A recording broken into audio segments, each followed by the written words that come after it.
የአርሚው አባላት ላነሷቸው ጥያቄዎች ምላሽ መስጠትን ችላ በማለት ወዲ ወረደ ትኩረቱን የህወሓት ከፍተኛ አመራሮችን በመሬት ተጠቃሚ ለማድረግ ላይ መዋሉ በአባላቱ ዘንድ ከፍተኛ ቅሬታ ፈጥሯል።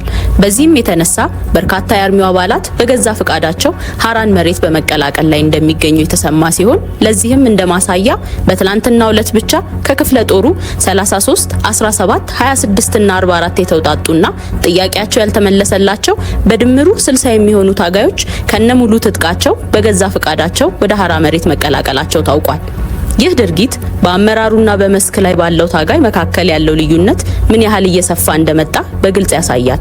ታጋዮቹ ለከፈሉት መስዋዕትነት ተገቢውን ምላሽና እውቅና ሲነፈጉ፣ በሌላ በኩል ደግሞ ከፍተኛ ባለስልጣናት ተጠቃሚ መሆናቸው በወዲ ወረደ አመራር ላይ ከፍተኛ የሆነ የእምነት ጉድለት እንዲፈጠር አድርጓል።